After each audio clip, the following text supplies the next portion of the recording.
Bendiciones, iglesia. Bueno, hoy estamos aquí en una nueva clase. Tenemos la clase número 3 de lo que es la escatología y vamos a empezar con una oración como siempre lo hacemos. Padre maravilloso, yo hoy quiero darte gracias por este día en el cual tú permites que tus hijos, Señor, los que estamos aquí reunidos, tu iglesia, estamos aquí reunidos, podamos aprender en una clase más, Señor, todos los temas relacionados con los últimos tiempos, Señor. Y en la clase de hoy tú nos vas a despejar nuestra mente, tu Santo Espíritu va a aclarar, va a quitar vendas que no nos deja poder ver. También tu Santo Espíritu nos guiará, nos enseñará y estaremos hoy aprendiendo. Es tu Santo Espíritu el que tiene control de esta reunión. Oro para que tú le hables a cada uno de mis hermanos que están aquí y también para los que nos están observando a través de la internet, Señor, allí también tú les hables, Señor, y les enseñes. Gracias te damos, Señor, en el nombre de Jesús. Amén. Vamos a hacer un repaso. Hacemos un repaso. Las profecías y sus divisiones es lo que empezamos a ver. Entonces, hemos visto ya en el primer punto, en Números Romanos, vimos que ese punto ya lo estuvimos tratando y ahora vamos a esas profecías que las estuvimos explicando, ahora las vamos a hacer, a desarrollar, las vamos a dividir, ¿vale? Entonces, las profecías y sus divisiones, que vamos, desde aquí voy a conectar, ¿vale? Voy a conectar desde aquí. Escribimos, esto ya lo escribieron ustedes, las profecías de las 70 semanas se dividen en 3 partes. 3 partes se divide la profecía, vamos a repasarlas. La primera son, ¿qué? 7 semanas, la segunda división serían 62 semanas y la otra división era una semana, ¿vale? Entonces, una que es 7 semanas, 62 semanas y una semana, ¿vale? Eso quedó así. Vimos en Daniel 9:25 para explicar un poco sobre esto. Y empezamos a hablar, dice, sabe pues y entiende que desde la salida de la orden, entonces decíamos de que alguien iba a dar una orden. Dios había estipulado de que una persona iba a dar una orden. ¿Quién era el que iba a dar la orden? El rey. El rey de Persia. O sea, Dios principalmente dio la orden porque Él es el que da la orden y lo demás se mueve como Dios, de la voluntad de Dios. Pero Dios había estipulado de que ellos, como estaban en cautiverio y se había cumplido el plazo de estar allí, ¿cuánto tiempo tenían que estar en cautiverio? 70 años, que estaban en cautiverio en Babilonia. Entonces vemos que Daniel, que se encuentra ¿en dónde? En Babilonia. Allí en Babilonia él empieza a tener esta oración con Dios y allí Dios le dijo de que alguien iba a dar una orden y obviamente esa orden le iba a dar era un rey que tiene toda la máxima autoridad, para que ellos pudieran otra vez regresar, pudieran otra vez volver. ¿Pudieron leer Nehemías? No, hay muchas caritas de que no. Yo les recomiendo de que cuando yo les diga que lean un versículo o una cita bíblica, les recomiendo que lo hagan. ¿Por qué razón? Porque es los temas que estamos estudiando. Entonces van a poder tener mejor comprensión de todo lo que yo les digo es de acuerdo a la lectura que ustedes han estado estudiando en la semana. Entonces decíamos de que desde la salida de la orden para restaurar y edificar a Jerusalén, entonces decíamos de que Jerusalén se encontraba destruida. ¿Quién la destruyó? Nabucodonosor la destruyó antes de llevárselo en cautiverio, la destruyó, ¿vale? Y entonces dice, hasta el Mesías príncipe habrá 7 semanas y 62 semanas. Que aquí hay algo que no estaba puesto. 7 semanas y 62 semanas se volverá a edificar la plaza del muro en los tiempos angustiosos. Entonces hablábamos de que el primer punto de las 7 semanas era 7 por 7, 49 años. Explicamos de que una semana significaba ¿qué? ¿Qué significaba en el griego? Chabúa. Y en el hebreo significa chabúa y en el griego hepta. Ese significado de la palabra semana y que no, ya vimos ejemplos tanto en Génesis y en Levítico, vimos los ejemplos de que la palabra misma nos enseña de que no eran semanas sino eran periodos de tiempo de 7 años, ¿vale? Una semana es un periodo de tiempo de 7 años, eso ya lo vimos. Por lo tanto, las primeras 7 semanas se cumplieron cuando Nehemías recibió la orden para restaurar a Jerusalén La orden la recibió Nehemías de manos del rey Artajerjes en el año 452 al 452 al 447. ¿Escuchan bien, no? Primero sería 447 a 452. Sí, pero yo lo hice la corrección. Menos mal que la hermana Marta está ahí. Qué bueno que se haya dado cuenta. Hice una corrección. ¿Por qué? ¿Por qué hice esa corrección? 452, 447. ¿Cómo habían escrito? 447, 452. ¿Alguien me puede decir el por qué la corrección de 447 a 452? Porque va hacia atrás. Porque va hacia atrás. Porque va hacia atrás. Y entonces lo primero que nos encontramos es con 452, 447 antes de Cristo. ¿Vale? Perfecto. Seguimos. Entonces veíamos el ejemplo que les dejé para hablar. ¿Dónde está Brian? Brian, me da un favor, me miras el sonido. Este está bien. Si no, está bien.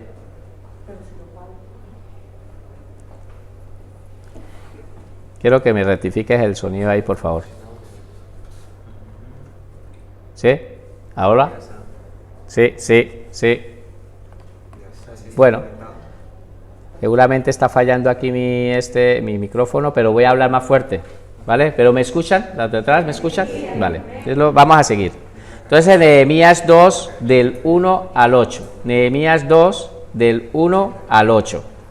Entonces, leemos todos. Sucedió en el mes de Nisán, en el año 20 del rey Artajerjes, que estando ya el vino delante de él, tomé el vino y lo serví al rey. Vamos a parar. Okay, vamos explicándolo por partes, así entendemos mejor. Entonces, aquí nos enseña varias cosas.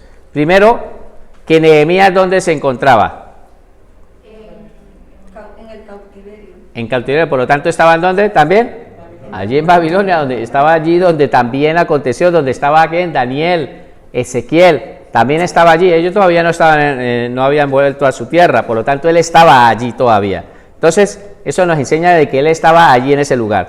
Y después se habla de que en el año 20 del rey, ¿qué? Artajerjes, rey Artajerjes, que estando ya en el vino delante de él, tomé el vino y lo serví. Por lo tanto, él era un servidor, él era un funcionario público que estaba trabajando con el rey. ¿Y qué era qué? ¿Un qué? Copero. Un copero, era copero del rey, era de máxima confianza, porque no ponían a cualquier persona allá que le sirviera la copa al rey. ¿Ah? Le podían echar veneno. Exactamente, por lo tanto tenían que tener una persona de máxima confianza, dice el hermano de que podían echarle veneno, claro, por eso tenía que haber una persona de máxima confianza, por lo tanto, mira cómo Dios utiliza a los hijos de Dios y los pone en altos cargos, los pone ahí en personas de máxima confianza. Pues vemos aquí en Nehemías que era un hombre de máxima confianza y lo tenían allí sirviendo las de copero del rey, ¿vale? Por lo tanto, dice que él tomó el vino y lo sirvió al rey. Y dice, y como yo no había estado antes triste en su presencia, también aquí nos enseña algo la palabra de que era un hombre que era alegre, que delante del rey pues siempre estaba, nunca lo había visto con un semblante decaído, sino al contrario, lo había visto, era alegre, no lo veía triste, lo veía era alegre. Ahora dice, me dijo el rey, ¿por qué estás triste tu rostro?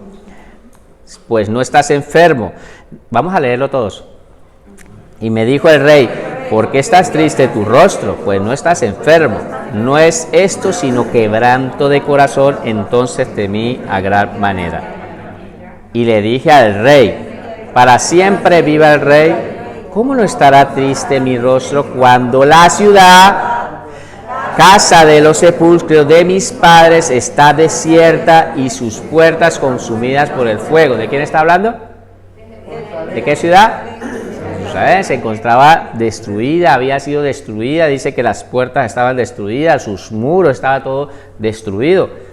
Entonces, dice, me dijo el rey, ¿qué cosa pides? O sea, como quien dice, ¿qué quieres? ¿Qué es lo que quieres que haga por ti? Entonces oré al Dios de los cielos, mira que él antes de darle una respuesta, en su mente le oró a Dios, estaba conectado con Dios. Y le dije al rey, si le place al rey y tu siervo ha hallado gracia delante de ti, envíame ¿a dónde? A Judá, sea como a 1000 kilómetros de distancia, 1000 y largos de kilómetros de distancia de donde estaban, allí. Que es que el viaje no fue así como quien dice, ahora cogemos el metro y nos vamos para allí. No, es un viaje que esto lo van a leer en Esdras. Les dije que leyeran Esdras, pues ahí hay un viaje que les tocó pasar meses para llegar de ese sitio al lado. Ahora hablaremos un poco más de esto. Dice el rey, tu siervo ha hallado gracia delante de ti, envíame a Judá, a la ciudad de los sepulcros de mis padres y la reedificaré. ¿Por qué? Porque estaba destruida. Entonces el rey me dijo, y la reina estaba sentada junto a él, ¿cuánto durará tu viaje y cuándo volverás? Y agradó al rey enviarme después que yo le señalé el tiempo. Entonces él le dio un tiempo señalado y el rey le agradó. Además dije al rey, si le place al rey que me den cartas, ahí es donde está lo que yo quiero resaltar, de que le ha dado cartas, le ha dado órdenes para que puedan salir, ¿vale? Ya habían tenido una salida anteriormente, solo si estudian Esdras, para ver que ya el pueblo ya había salido, porque eran bastantes, eran miles de judíos que estaban y los en verdad se regresaron para volver otra vez por manos de Esdras, por manos de Zorobabel y por manos de Nehemías. Se cree que los que se regresaron fueron aproximadamente 50,000 personas, después de ser casi 1,000,000. O sea, se quedó mucha gente allí viviendo. Muchos se quedaron viviendo ¿en dónde? En Persia. Ustedes cuando estudian el libro de Esther se encuentran de que allí hubieron unos acontecimientos. Pues esos acontecimientos le sucedieron a los que se quedaron. Después de que ya habían ido, le habían dado la orden y el permiso para que se regresara a sus tierras, muchos no se quisieron regresar porque había pasado ya 70 años y allí habían hecho familia y habían hecho vida y habían estado viviendo allí, estaban acomodados allí y no se quisieron regresar. Entonces leen la palabra y ve que muchos no se quisieron regresar. Entonces ese acontecimiento que sucede en Esther, lo que sucedió, pues esos son los acontecimientos de las personas que quedaron. Por eso es que también vemos que en el Hecho de los Apóstoles, cuando Pedro se levanta y le hablan a la ciudad, él empieza, y la palabra enseña de que había muchos de Ponto, de Asia, de Frigia. Bueno, empieza a hablar de muchas regiones que había, porque los judíos habían estado dispersados. Ellos seguían siendo judíos y venían a las fiestas de la Pascua, venían de sus sitios, venían y viajaban y venían a Jerusalén. Venían allí, pero porque habían estado muchos años, se quedaron allí dispersos, y eso es lo que ha acontecido con el pueblo judío, han estado dispersos. Este es el tiempo donde judíos todavía pueden ir otra vez a sus tierras y allí pueden, pero han estado dispersos, y ya lo vi la semana pasada, miles de años, casi 1900 años. En 1948 fue cuando se les declaró otra vez estado y volvieron a regresar, ¿vale? Entonces pedía cartas para Asa, guardas del bosque del rey, para que me dé madera para enmaderar las puertas y el palacio de la casa y para el muro de la ciudad, la muralla, y la casa en la que yo estaré. Y me lo concedió el rey dio la orden, me lo concedió, diga, me lo concedió. Significa que dio esa orden, según la benéfica mano de mi Dios sobre mí. ¿Queda claro este punto? Lo van a seguir ustedes estudiando en casa. 62 semanas, 7 por 62 es igual a 434 años.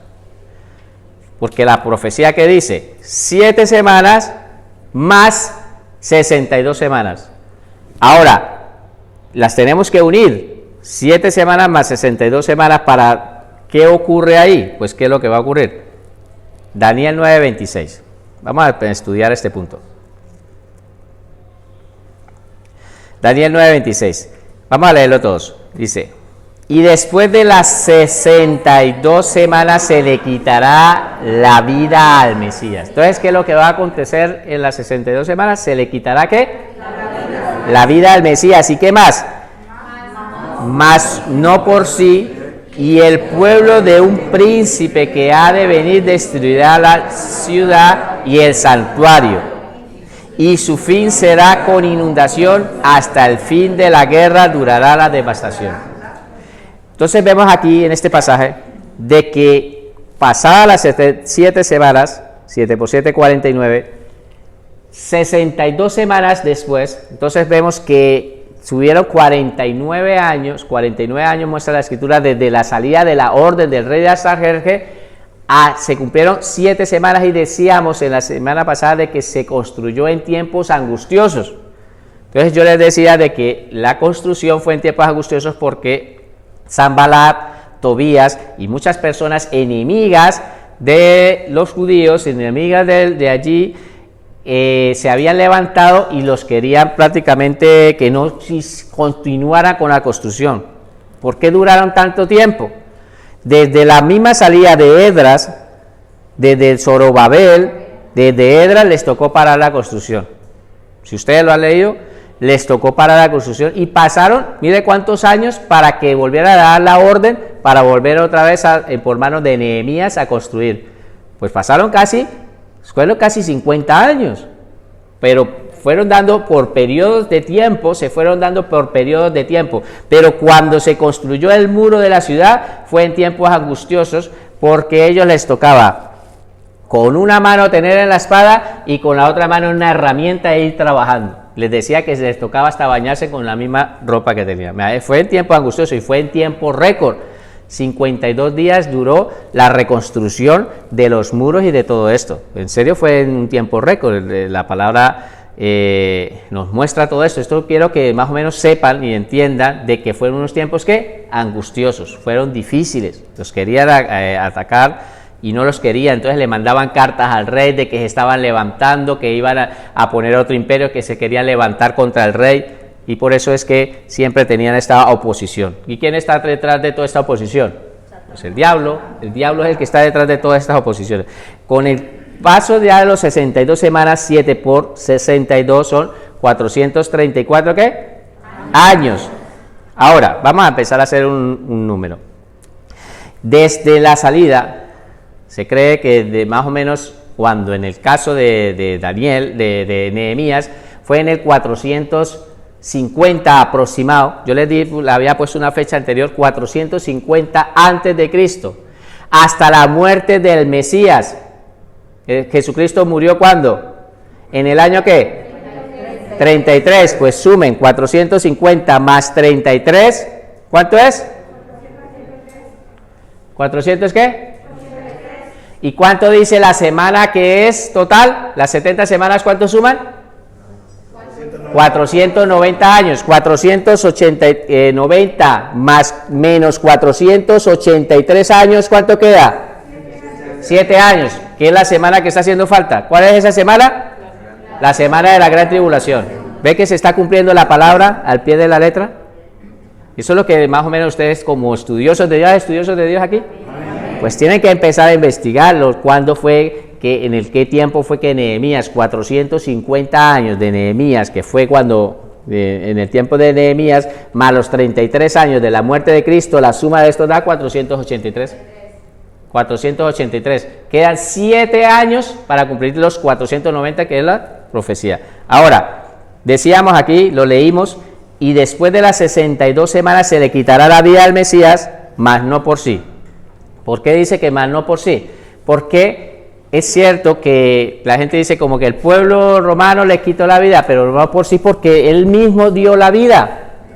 O sea, cuando dice más no por sí es porque Jesucristo se dio, él mismo dio la vida. Él dice que nadie se la quita sino él la da. Por eso dice más no por sí. Ahora, y el pueblo de un príncipe que ha de venir, ¿cuál era ese pueblo?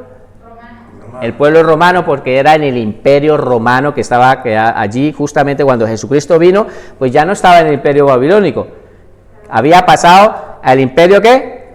Medo-persa. Después del imperio medo-persa vino el imperio ¿qué? Los Corche. Griego, de Alejandro Magno, y después el imperio romano. Eso lo iremos viendo. Entonces, 4 imperios. A ver. Vamos a ver desde Zorobabel, dejemos a Egipto atrás. Desde Nauconosor, imperio babilónico. Después, con Darío, el imperio medo-persa.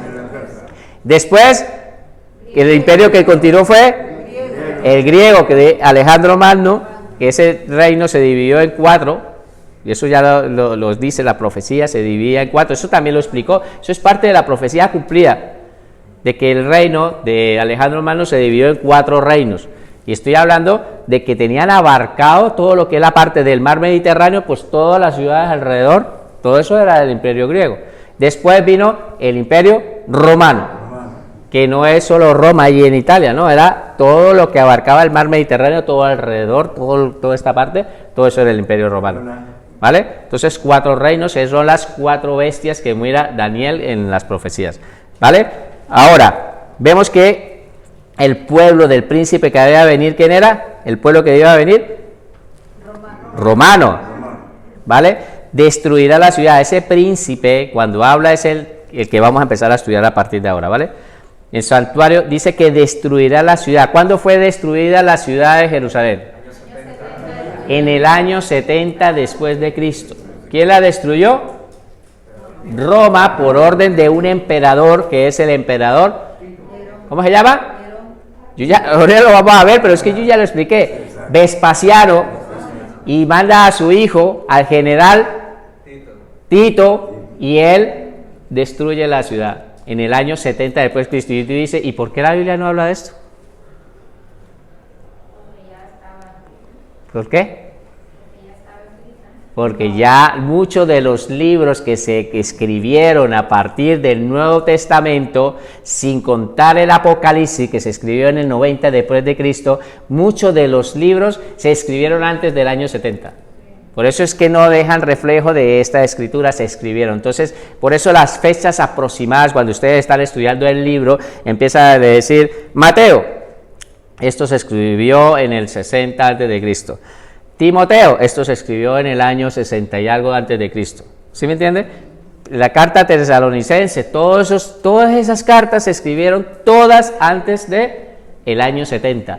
Porque sin lugar a dudas, si hubiera sido después del 70, ¿qué creen que hubiera escrito? Pues acontecimiento con respecto a la destrucción de Jerusalén. Eso es parte de la historia, no está en la Biblia, pero es parte de la historia. Ustedes lo investigan. ¿Qué les tocó pasar? La gente sitiaron Jerusalén. Y cuando la sitiaron, la gente no podían comer, no podían nada, dicen, hasta que muestra la historia de que les tocaba comerse a sus hijos. Fue muy fuerte.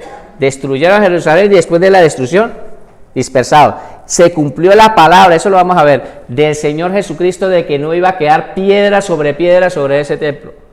Porque el general Tito, pues él no quería destruir el templo, pero la ambición y la furia con los soldados que se fueron, le prendieron fuego. ¿Y qué pasó con el fuego? Pues quemó todo el oro, y el oro se metió entre las rendijas de las piedras, se empezó a meter, y ellos, por la codicia de ir a coger ese oro, piedras sobre piedras, para ir a recuperar todo lo que quedó hasta los cimientos. Y así fue destruido el templo en el año 70. Y se cumplió la palabra del Señor Jesucristo que dice en Mateo que no iba a quedar piedra sobre piedra. ¿Queda claro? Esto es por eso es que es bueno entender Daniel y todo lo que iba a acontecer para poder entender las otras profecías. Seguimos. Hay algo importante aquí. Se destruirá la ciudad y el santuario. ¿El santuario a qué se refiere?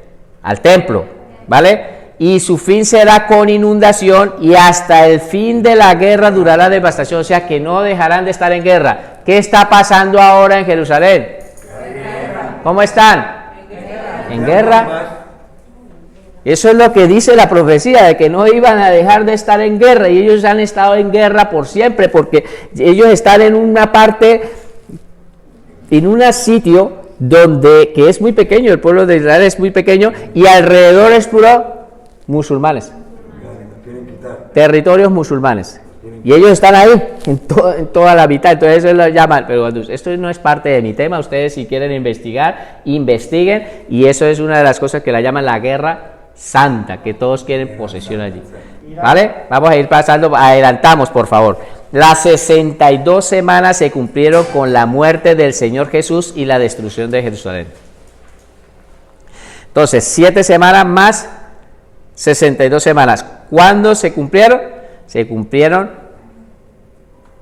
con la muerte del Señor Jesús y la destrucción de Jerusalén. Las 62 semanas se cumplieron con la muerte del Señor Jesús y la destrucción de Jerusalén. Vespasiano, el emperador romano, envió a su hijo al general Tito a destruir a Jerusalén. Vespasiano, el emperador romano, envió a su hijo el general Tito a destruir a Jerusalén, la rebelde ciudad, el año 70 después de Cristo. La rebelde ciudad, el año 70 después de Cristo. Entonces vemos, y ahí les dejo para que escriban, lo que les estaba explicando anteriormente, de que las 62 semanas, o sea, las 7 semanas más las 62 semanas, que son 69 semanas, las 62 semanas, esa 62 se cumplió con la muerte del Señor Jesucristo y también con la destrucción de Jerusalén, que lo profetizó Daniel en el versículo que acabamos de ver. Es una profecía cumplida. ¿Y esto no les parece precioso? No la destrucción, sino que las palabras se cumplan.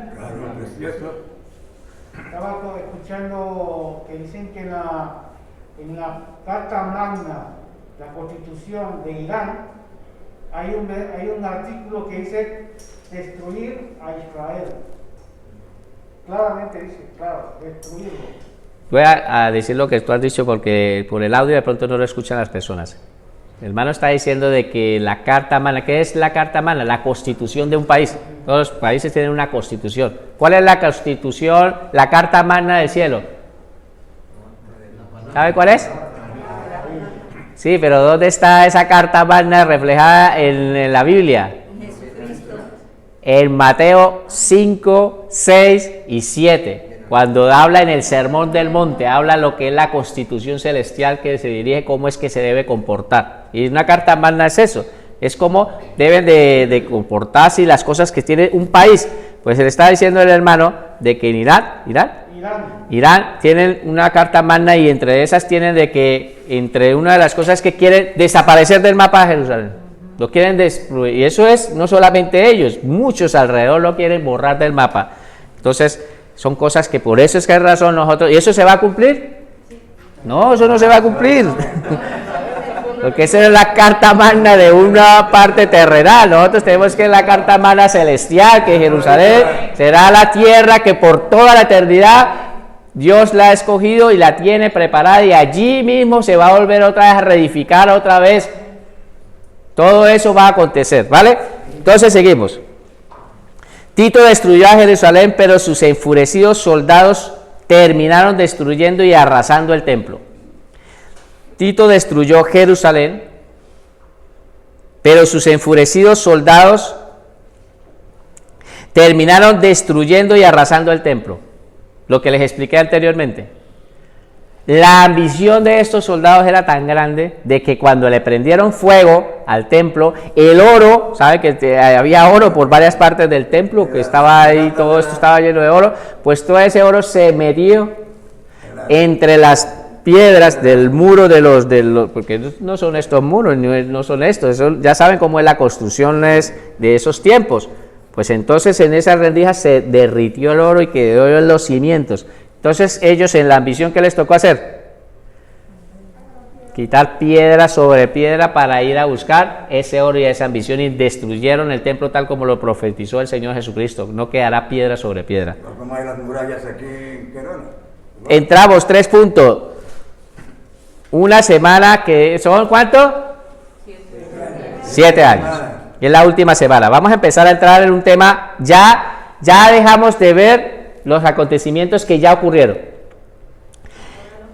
Al pie de la letra ocurrieron.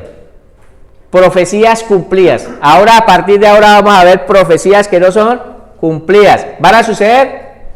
Claro que van a suceder. Y eso nos muestra la palabra de que si se cumplió al pie de la letra las otras profecías, ¿ustedes creen que Dios les va a quedar grande ir a hacer cumplir estas otras profecías que faltan por cumplirse? Se van a cumplir al pie de la letra. Al pie de la letra se van a cumplir. Y eso es lo que vamos a empezar a estudiar. Empezamos a hacer escatología de estudios de los eventos a porvenir, ¿vale? Entonces, primer punto, hay un tiempo indeterminado entre la semana 69 y 70. Hay un tiempo indeterminado entre la semana 69 y 70. ¿Entienden lo que estamos diciendo? ¿Cuál es ese tiempo determinado? No lo sabemos, es un tiempo indeterminado. ¿Qué es lo que está pasando durante este tiempo? ¿Quién va caminando por ahí? ¿Quién va caminando? En el valle de la iglesia, pues va caminando la iglesia. El tiempo indeterminado es que vamos por el valle de la iglesia, no sabemos cuándo es la venida, por lo tanto no tenemos una fecha exacta de cuándo será el cumplimiento profético de inicio de la semana 70. No tenemos ese dato, el mismo Señor Jesucristo dice, no sabemos ni el día ni la hora. Entonces no se ha empezado, no sabemos ese tiempo exacto. Lo que sí sabemos es que en ese tiempo determinado, pues han pasado aproximadamente unos 2000 años, o menos, porque estamos hablando de la semana del año 70 después de Cristo, que fue cuando se destruyó Jerusalén. A partir de ahí, estamos esperando, pues se está esperando que se acontezca la última semana que está haciendo falta, que es la semana de la gran tribulación. Y hay un tiempo indeterminado de aquí a allí. Entre la semana 69 y la semana 70 hay un tiempo indeterminado. ¿Queda claro? Daniel 9, 26, 27a. 27a. Y después de las 62 semanas, leemos todos, y después de las 62 semanas se quitará la vida del Mesías, mas no por sí, y el pueblo de un príncipe que ha de venir destruirá la ciudad y el santuario, y su fin será con inundación, hasta el fin de la guerra durará las devastaciones. Mira lo que dice aquí, el 27a. Y por otra semana confirmará el pacto con muchos. Vamos a estudiar primero esa parte. El versículo continúa, pero vamos a pedir por orden. Vamos a estudiar esa parte, ¿vale? Y por otra semana confirmará el pacto con muchos. O sea, ¿qué es lo que estamos hablando? De esta semana. Estamos hablando de una semana que falta. El lazo de tiempo que hay entre las semanas 69 y 70 es conocido como el Valle de la Iglesia. El lapso de tiempo que hay entre las semanas 69 y 70 es conocido como el Valle de la Iglesia. Y aquí entramos en un tema, mucha atención a esta lectura y a todo lo que vamos a empezar a estudiar a partir de ahora. Los profetas del Antiguo Testamento no hablaron de la Iglesia. Los profetas del Antiguo Testamento no hablaron de la iglesia porque para ellos era un misterio oculto. Los profetas del Antiguo Testamento no hablaron de la iglesia porque para ellos era un misterio oculto. Es increíble, ¿no? Que en Daniel Dios le da la revelación para el pueblo, porque la revelación no era para general, ni para la iglesia, ni para la humanidad. La revelación que Dios le da a Daniel era ¿para quién? Para Israel, para el pueblo, para allí, solamente para ellos. Por eso la revelación se la dio hasta los últimos acontecimientos que van a suceder, pero para ellos. Pero no se habló de la iglesia, nadie habló de la iglesia. La primera vez que se pronuncia la palabra iglesia en la Biblia fue en Mateo 16, 18. Escríbanlo ahí. Les dejo cosita, Mateo 16, 18, el mismo Señor Jesucristo dijo que Él iba a edificar su iglesia. Eso lo vimos en Eclesiología. Entonces, el primer pronunciamiento de la palabra iglesia la pronunció el mismo Señor Jesucristo en Mateo 16, 18. No es mi tema, pero quiero dejárselo para que ustedes lo sepan. ¿Vale? Dice que él edificará su iglesia y las puertas del Hades no prevalecerán contra ellas. Pero la primera vez que se pronuncia la palabra iglesia, entonces, ¿qué significaba con esto?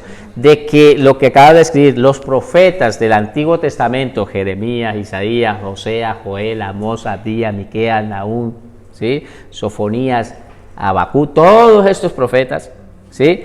Ezequiel, nadie habló de la iglesia porque para ellos era un misterio, ¿qué? Oculto. ¿Un misterio qué? Oculto. Vamos a ver si eso es verdad, si la palabra nos enseña eso. Efesios 3, 4, 5. Efesios 3, 4, 5. Vamos a leerlo todos.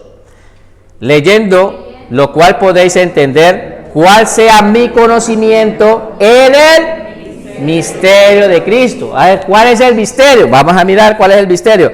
Misterio que en otras generaciones no se dio a conocer a los hijos de los hombres. O sea, ¿a quiénes? A los profetas. Como ahora es que revelado a sus santos apóstoles y profetas por el Espíritu. Entonces la palabra nos enseña de que había un ¿qué? Oh, ya se les olvidó. La palabra nos enseña que para antes había un ¿qué? Un misterio. ¿Cuál era el misterio? La iglesia. La iglesia era un misterio. La iglesia era un misterio para todos los profetas, era un misterio. Nadie habló de eso, de la iglesia. Porque no lo habían entendido, ¿no? Pero no es que no estaba revelado, se vino a revelar, se le reveló ¿a quién? A Pablo. Se le empezó a revelar a ellos, a los apóstoles. Cuando el Señor Jesucristo le habla de la palabra iglesia, lo primero que se lo dijo es a los apóstoles. Se lo dijo a Pedro, ¿no? Se lo dijo a Pedro. Justamente se lo dijo a Pedro, pero estaban todos los apóstoles ahí. Entonces la palabra iglesia era un misterio. No había revelado porque no se les habló nunca, ni así no lo hubieran entendido. No se les reveló en los tiempos del Señor Jesucristo. ¿Cuál era el misterio entonces? Vale, nosotros. Nosotros éramos un misterio. El cuerpo de Cristo. Todo lo que estudiamos en la eclesiología, el edificio espiritual. La casa de Dios espiritual. Eso era un misterio en el Antiguo Testamento. ¿Quedó claro? Amén. Avanzamos. 6. Mira lo que dice aquí. Continuando el mismo versículo de Efesios. Que, mira los misterios. Aplaudir porque cuando aplaudo se va el sonido. Pero ustedes imaginen que estoy aquí poniendo. Pónganse las pilas por favor aquí. Ojo, pongan cuidado. Atentos. Que lo que viene ahí va a mostrar el misterio. ¿Cuál es el misterio? Vamos a leerlo todos. Que los gentiles son ¿qué? Coherederos y miembros del mismo cuerpo y copartícipe de la promesa en Cristo Jesús por medio del Evangelio. Ese es el misterio. Que nosotros somos parte del cuerpo de Cristo. Que somos coherederos, también somos dueños de todo lo que existe de la creación. Dios nos ha hecho coherederos con ellos. Y que todo eso lo hemos conseguido por medio del Evangelio, por anunciar la verdad y creer en Jesucristo nos ha hecho partícipes. Escriban, el misterio que estuvo escondido por la generación era la iglesia. El misterio que estuvo escondido por la generación era la iglesia, la cual estaría conformada por judíos y gentiles. El misterio que estuvo escondido, que estuvo oculto por generaciones, era la iglesia, la cual estaría conformada por los judíos y gentiles.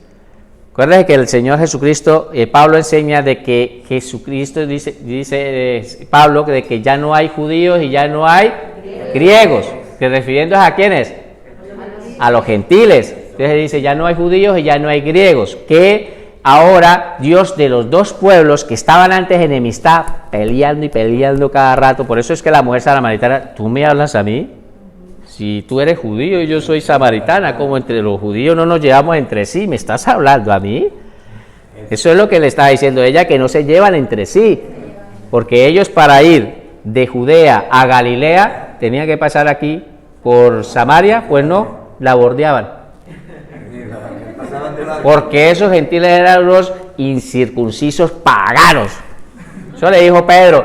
Usted sabe cuán abominable es que un judío entre en la casa de un gentil. Imagínate que el hermano Manuel invita a Brian a la casa y se le para a la puerta y dice, déjeme decirle que qué asqueroso es que yo venga aquí a tu casa.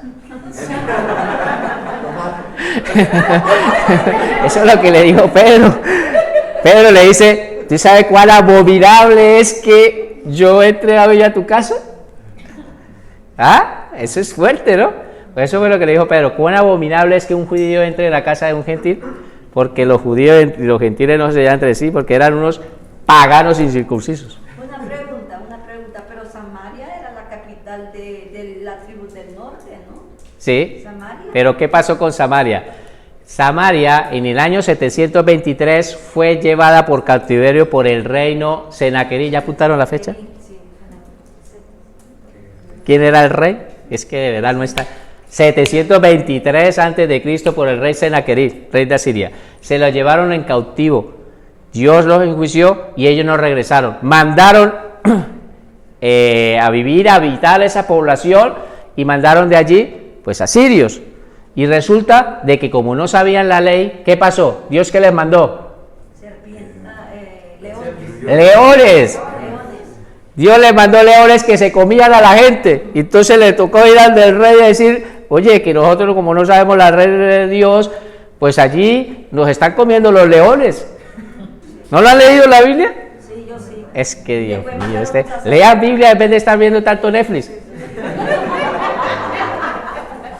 Y entonces se comían los leones, las personas, y entonces ¿qué les tocó hacer? Mandar allí a de los que habían llevado el cautiverio, mandar allí a sacerdotes para que les enseñaran las leyes, y ellos les enseñaron las leyes, pero también pusieron sus ídolos.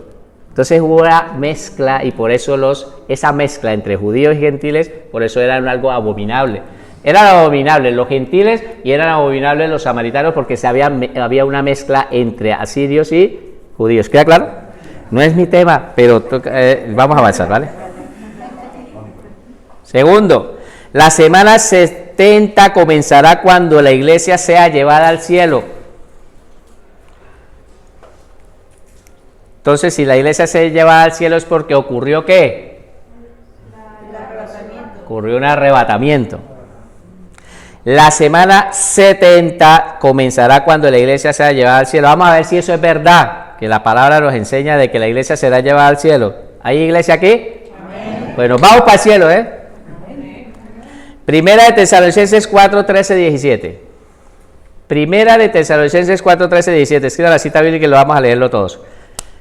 Tampoco queremos, hermanos, que ignoréis acerca de los que duermen, o sea, los que están muertos, para que no os entristezcáis como los otros que no tienen esperanza. ¿Quiénes son los otros que no tienen esperanza? Los que han muerto sin Cristo. Esas personas no tienen esperanza, pero los que sí han muerto con Cristo sí tienen esperanza. O sea, no se entristezca por esas personas que están durmiendo, le está diciendo Pablo. O sea, están muertos. Porque si creemos que Jesús murió y resucitó, entonces ¿en qué tenemos que creer? ¿Que Jesús qué? Murió y resucitó. ¿Por quién? Por nosotros. Dice, a los que durmieron en él. Porque si creemos que Jesús murió y resucitó, así también traerá Dios con Jesús a los que durmieron en él. ¿Por qué con Jesús? Porque fue la primicia, ¿no? Porque esas personas están dentro del cuerpo de Cristo. Todos los que han muerto con Cristo están dentro del cuerpo de Cristo. Y todos los que estamos acá estamos dentro del cuerpo de Cristo. Entonces Dios traerá con Jesús a los que durmieron en él. Están muertos, pero están en Cristo, están dentro de ese cuerpo espiritual. ¿Queda claro?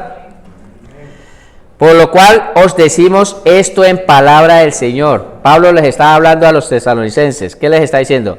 Que nosotros que vivimos y habremos quedado hasta la venida del Señor, no precederemos a los que durmieron. O sea, nosotros no vamos a irnos de primeras con el Señor. Eso es lo que le está diciendo, no vamos a dice, no precederemos, no nos iremos de primeras. Es lo que está diciendo, que dice, porque el Señor mismo, con voz de mando, y voz de arcángel, y con trompeta de Dios, descenderá del cielo, y mira los otros, los que habíamos dicho que estaban durmiendo, y los muertos que están dentro del cuerpo de Cristo, ¿qué pasará con ellos? Resucitarán primero. ¿Queda claro? Pues yo siempre te gusta ponerle palabritas ahí para que podamos entender la escritura. Los muertos en Cristo, los muertos que están dentro del cuerpo de Cristo, ¿vale? Resucitará primero. Por lo tanto, nosotros los que estamos vivos no vamos a precederlos a los que ya murieron, ¿vale?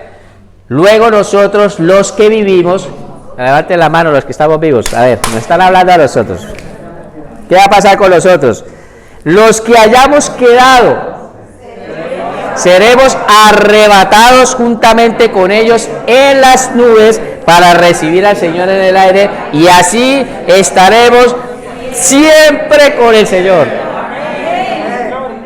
Voy a volverlo a decir porque creo que todos no lo han creído. Pues estaremos siempre con el Señor. Entonces nos enseña la palabra de que la iglesia será ¿qué? Arrebatada. Tercero, el príncipe del engaño se manifestará cuando la iglesia haya sido llevada al cielo. El príncipe del engaño, ¿quién es? Satanás. Se manifestará cuando la iglesia haya sido llevada al cielo.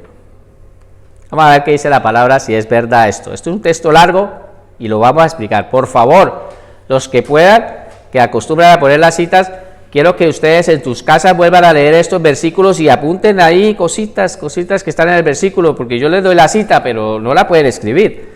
A ver, vamos a leerlo todos. 1, 2, 3. Pero con respecto a la venida de nuestro Señor, ¿quién está hablando aquí? Pablo. ¿A quién le está hablando? A los tesalonicenses le está hablando. Pablo le está hablando otra vez a los tesalonicenses, pero ya en la segunda carta. La primera que vimos es la primera carta, en la segunda carta. Pero respecto a la venida del Señor Jesucristo y nuestra reunión con Él, os rogamos, hermanos. Mira, aquí los está alertando. Ojo, porque les mandó otra carta para que la gente dice, nos vamos con Cristo, pero dice, pero ojo con lo que va a pasar antes. Que no os dejéis mover fácilmente de vuestro modo de pensar. ¿Ve? Que estemos muy atentos con lo que Pablo nos ha enseñado, con la Biblia, lo que nos está enseñando. No nos dejemos mover fácilmente de falsas corrientes de doctrinas y engaño de cosas. Eso es lo que le está diciendo. Ni os conturbéis, ni por espíritu, ni por palabra, ni por carta como si fuera nuestra. O sea que se levantarán personas que van a hacer carta, en este caso que van a predicar y van a decir cosas, ¿sí? Dice, en el sentido de que el del día del Señor está cerca. ¿Eso ha ocurrido? Sí. ¿Ha ocurrido? Claro que ha ocurrido. Durante los tiempos muchos se han levantado a decir, la venida del Señor va a ocurrir en tal sitio, en tal lado. Eso les pasó a los testigos de Jehová. De allí donde ellos provienen, no sé si es Russell, ¿sí? Joseph Russell.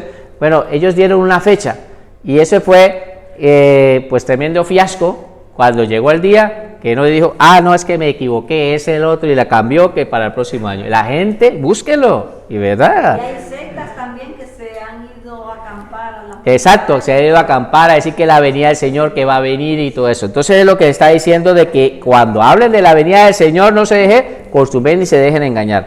Seguimos leyendo. Nadie os engañe en ninguna manera, porque no vendrá si que antes venga la apostasía. ¿Sabe qué es la apostasía? Van a renegar contra lo que han creído anteriormente. Dice, porque no vendrá sin que antes venga la apostasía y se manifieste el hombre de pecado, el hijo de perdición. ¿Quién es? Entonces, ¿cuál es el punto que estamos tratando? Ojo, conecten siempre los títulos, porque si no conectan los títulos con la lectura, mira, el príncipe del engaño se manifestará. Y entonces vimos aquí que dice que esto no va a ocurrir hasta que no se manifieste el hombre del pecado y el hijo de perdición. Seguimos leyendo. Mira quién es este hijo de pecado. Este hijo de pecado.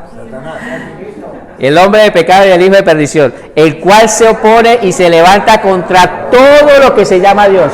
O sea, está opuesto. Dios, fuera. Todo lo que sea contra Dios se levanta contra todo.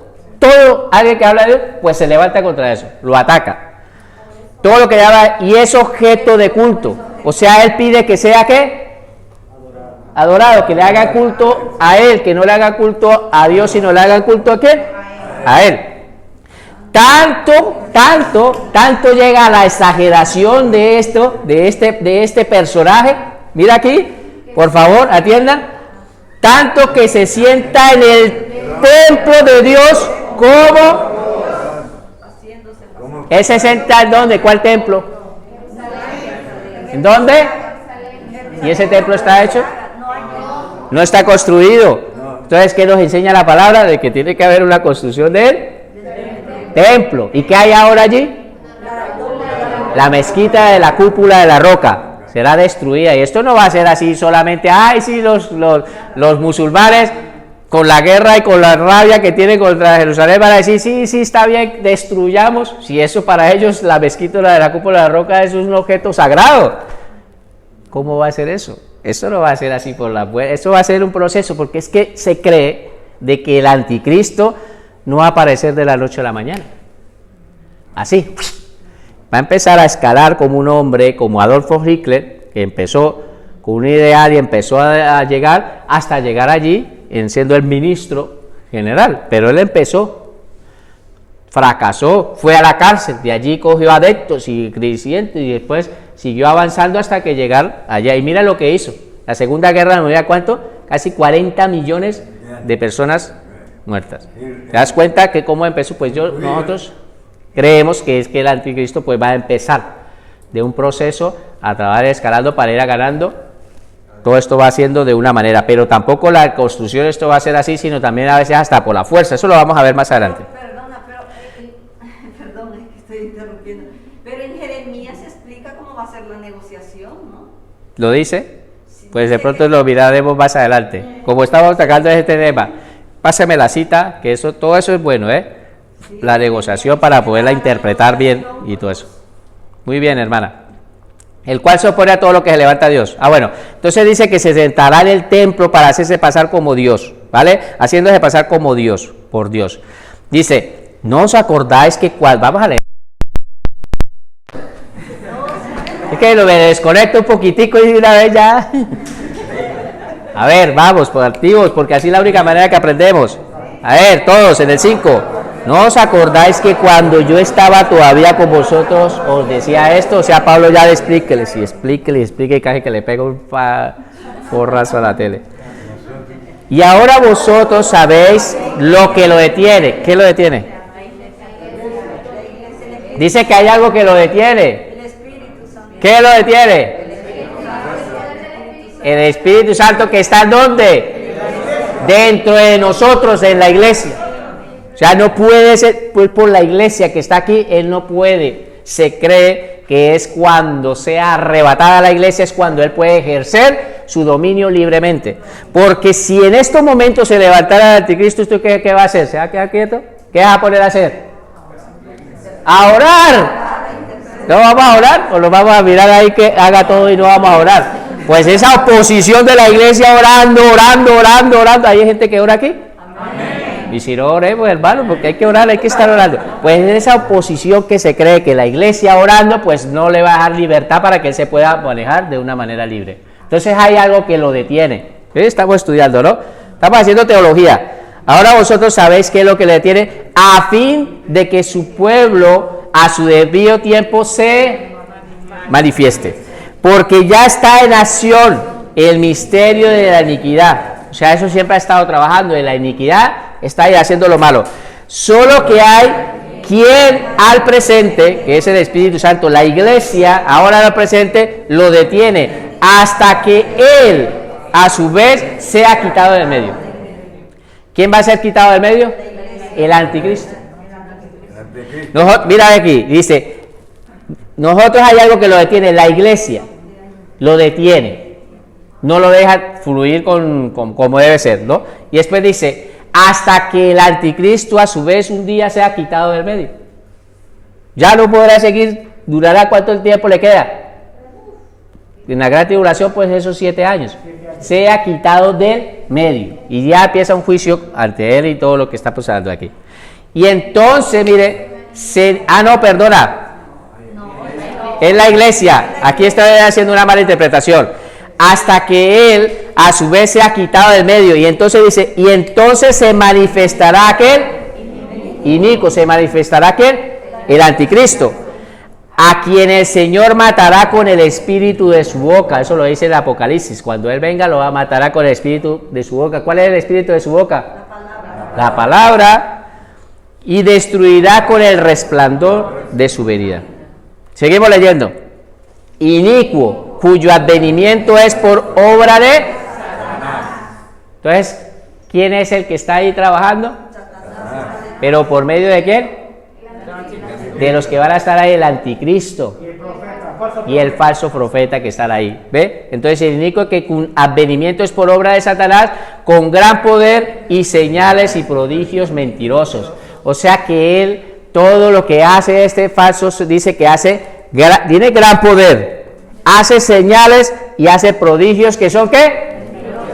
Y la gente no cree que no van a creer en todas esas señales. Claro, la palabra enseña de que la gente se va a dejar engañar por todas esas señales, haciendo llover fuego del cielo. Cualquiera dice, uy, este es Dios. La palabra lo enseña. Dice, y por esto Dios les envía un poder ¿qué? Engañoso para que crean ¿qué? Leámoslo todo. Págale caras. Por esto Dios les envía un poder engañoso para que crean la mentira, así como no quieren creer en Dios, no quieren creer en Jesucristo, no creen, entonces Dios los envía un poder engañoso para que sigan creyendo esa mentira. Y la gente cree en esa mentira. Dice, a fin de que sean condenados todos los que no creyeron a la verdad, sino que se complacieron en la injusticia. Qué fuerte lo que está diciendo la palabra, ¿eh? Cuarto punto. El príncipe del engaño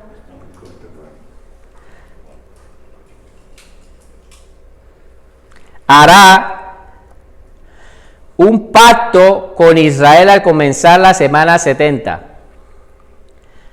El príncipe del engaño hará un pacto con Israel al comenzar la semana 70. Entonces se cree que la gran tribulación está la tribulación y la gran tribulación, ¿vale? Entonces este príncipe del engaño dice que hará un pacto con Israel a comenzar. Vamos a ver qué dice Daniel 9:27a. Dice, y por otra semana, ¿qué dice? Confirmará el pacto con muchos. Entonces, ¿qué el anticristo va a hacer un qué? Pacto. ¿Con quién? ¿Con la humanidad? No, con el pueblo judío. Y ahí es cuando se cree de que por medio del anticristo cuando haga ese pacto es cuando le va a permitir que se construya el templo, ¿sí? Y empiece otra vez y a protegerlos porque los están atacando. Pues él hará un pacto para protegerlos y a construirles el templo, ¿vale? Por medio de este pacto el anticristo le garantizará a Israel, 2 puntos. Por medio de este pacto el anticristo le garantizará a Israel 2 puntos. La reconstrucción del templo de Jerusalén. La reconstrucción del templo de Jerusalén. Y otro punto, la protección contra sus enemigos. La reconstrucción del templo de Jerusalén. Y otro punto, la protección contra sus enemigos. Entonces se cree que este anticristo tendrá la autoridad y el poder para poder hacer esto. Porque esto no va a ser tan fácil.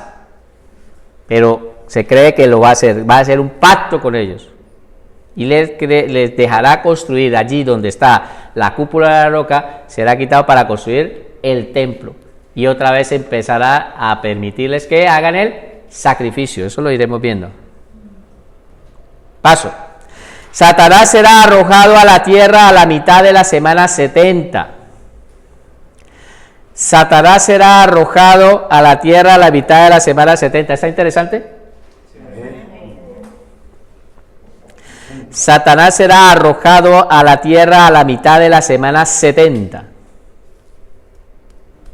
Vamos a ver qué nos dice la palabra. Eso ya lo vimos. ¿Se acuerdan que estuvimos estudiando sobre Satanás? Lo estuvimos explicando en angeleología. Satanás será arrojado a la tierra a la mitad de la semana 70. Apocalipsis 12, 7, 12.